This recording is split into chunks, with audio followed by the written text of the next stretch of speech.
Welcome to a howlingly unfunny new episode of the Demonic Compendium, where I discuss the mythology, design, and game history of your favorite Megami Tensei demons. Or should I say, Makami Tensei demons. No, I think I was right the first time. Anyway, get ready to wag your puffy tail and howl at that big floating ball in the sky, because today, we're talking about Makami.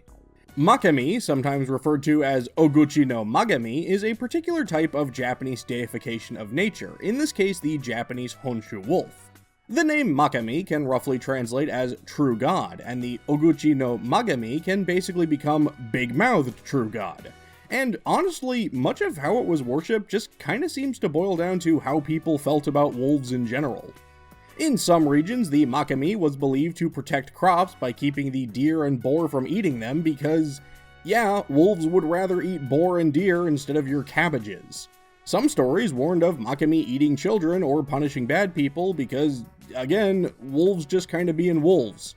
It was believed that Makami could understand human speech and would occasionally work with people, probably similarly to how we domesticated wolves in the first place, and now we have puggles.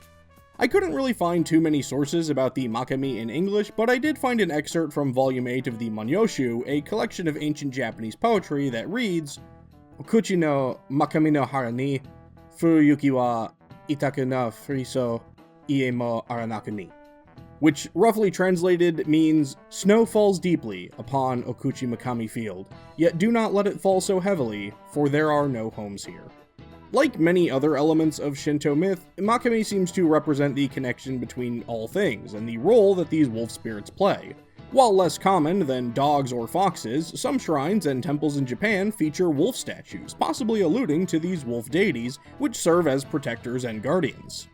Makami's Compendium entry from Persona 5 Tactica refers to them as a divine wolf god in Japanese folklore, also written as Oguchi no Magami. It is often drawn on prayer boards to prevent fires and thefts, but it is also feared as a man-eater. Hey, real quick, if you like what I'm doing here, please consider commenting, subscribing, maybe even checking out the Patreon. It honestly all helps a lot. Thanks so much. Moving on. Design-wise, Makami has pretty much only ever had one look throughout the franchise, and I have to admit, it falls a bit flat for me.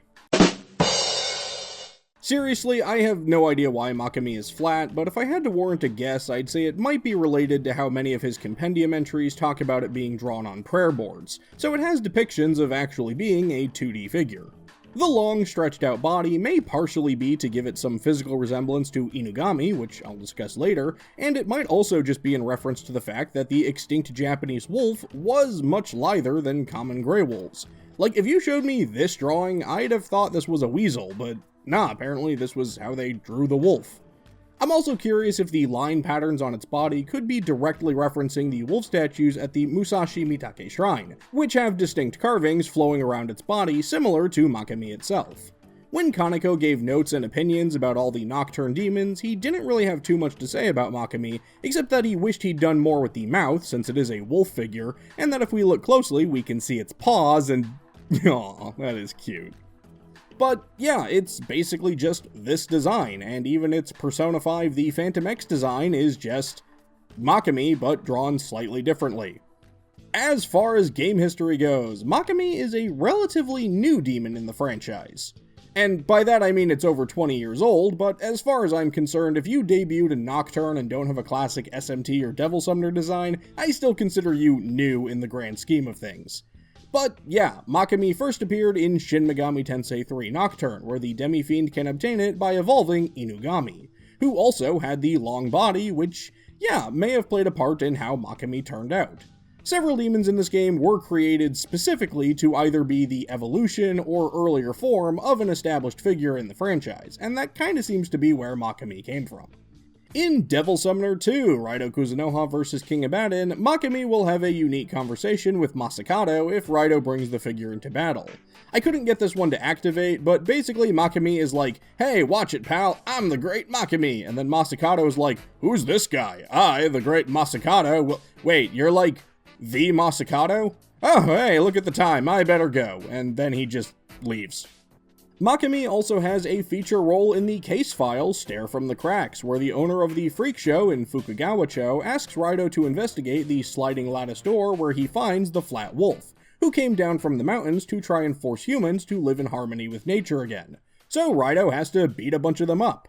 While absent from the original game, Makami was added to the remake Raidou Remastered: The Mystery of the Soulless Army, where he appears in the case file Feeling Watched, where the owner of the freak show in Fukugawa-cho asks Raidou to investigate the sliding lattice door where he finds the Flat Wolf, who came down from the mountains to try and force humans to live in harmony with nature again, so Raidou has to beat a bunch of them up. And if that all sounds familiar, it's because the original Soulless Army didn't really have case files, so a fair amount of them are nearly identical to ones from King Abaddon, because that was easier than Atlus actually coming up with new stuff for the remake.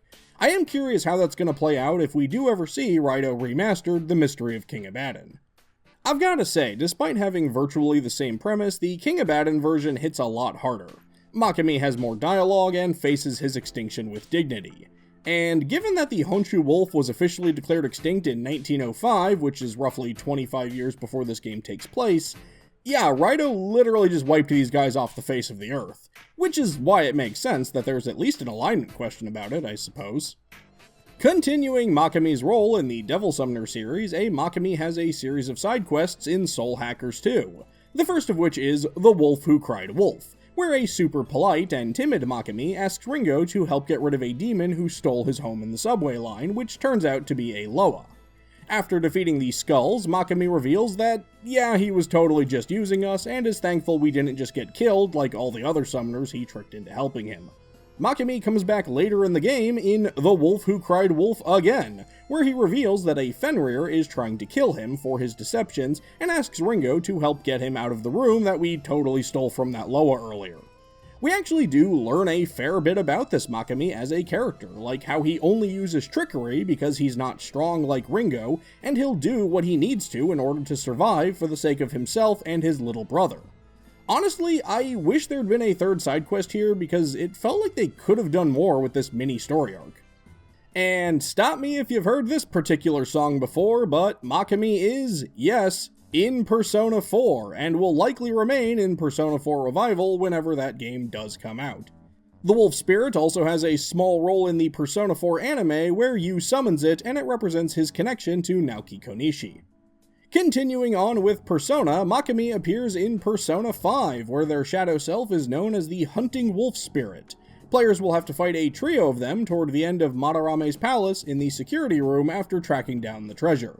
Makami has appeared in more recent titles like Persona 5 Tactica and Shin Megami Tensei Vengeance, so it will likely continue to appear in modern titles in the franchise and remind us all about the importance of living in harmony with nature. And there you have it, Makami, the fierce and flattened fluffy defender of the forests, facilitating a forte for ferocious fortification. Did I leave out something you thought was important? Was I just plain wrong about something? Let me know in the comments below, and don't forget to let me know who you'd like to see me talk about in future episodes. That's going to do it for this episode of the Demonic Compendium, and I will see you next time.